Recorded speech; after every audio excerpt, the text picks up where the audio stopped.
Assalamualaikum warahmatullahi ta'ala wabarakatuh.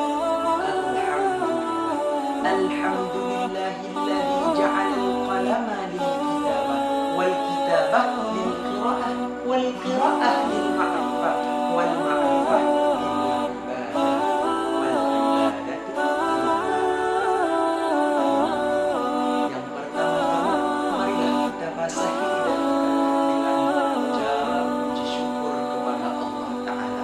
salawat beriringkan salam kepada junjungan alam Nabi besar Muhammad sallallahu alaihi wasallam. Penghormatan saya kepada panitia Formula Indonesia, penghormatan saya kepada Dewan Hakim yang adil lagi bijaksana, serta penghormatan saya kepada peserta dan penonton dari online yang berbahagia. Ma'asyaral musyahidin rahimakumullah. Napoleon Bonaparte mengatakan, the principle of Quran with law of tricking can lead madness. Al-Quran adalah prinsip dan merupakan satu-satunya kitab suci umat manusia yang dapat mengantarkan ke kepulauan alam dan bahagia. Nah, kalaulah seorang orientalis Bonaparte dapat mengungkapkan kekagumannya terhadap Al-Quran semendalam itu, bagaimanakah kita dengan pemilik kitab suci tersebut? Bukankah Rasulullah SAW bersabda, "Iqra'ul Qur'ana fa innahu ya'ti yaumal qiyamati syafi'an li ashabi." Baca dan kajilah Al-Quran karena ia akan datang pada hari kiamat esok sebagai penolong bagi para pembacanya. Nah, berangkat dari fenomena ini hadirin, izinkanlah saya untuk mengangkat sebuah judul pidato yang berjudul Al-Quran sebagai rancang dan formasi peradaban manusia.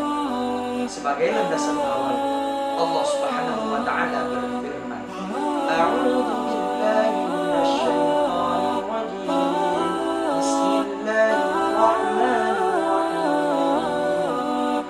Ya ayyuhan nas qad ja'atkum maw'izatun min rabbikum wa shifaa'un lima fis sudur wa hudan wa rahmatan lil mu'minin. Wahai manusia, sesungguhnya telah datang pelajaran dari Tuhan, obat dari segala penyakit, petunjuk dan rahmat bagi orang-orang yang beriman. Sebagaimana ditafsirkan, ayat ini memiliki 4 unsur. Yang pertama, mau'izatun min rabbikum. Al-Quran adalah pelajaran dari Tuhan yang Maha Pengajar. Berhubungan dengan ini, Imam Al-Ghazali dalam Jawahir Al-Quran mengatakan, seluruh cabang ilmu pengetahuan semuanya berpusat dari Al-Quran.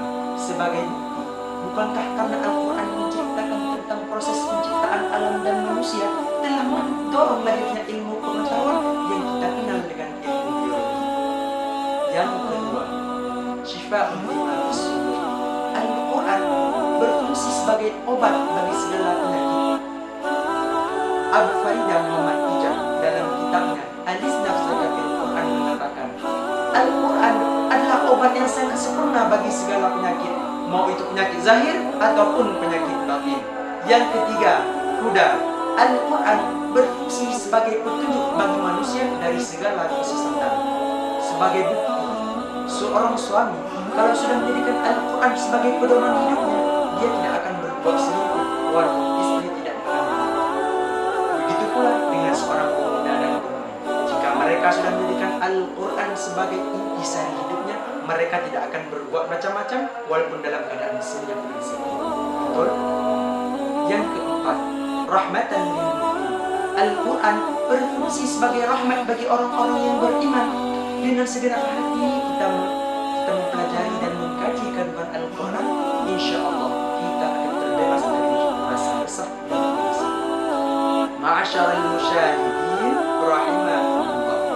Dari uraian berikut ini dapat kita ambil kesimpulan bahwa Al-Quran memiliki 4 fungsi, yaitu sebagai pelajaran, obat, petunjuk dan rahmat bagi orang-orang yang beriman. Hadanallahu wa iyyakum ajma'in. Wassalamualaikum warahmatullahi ta'ala wabarakatuh.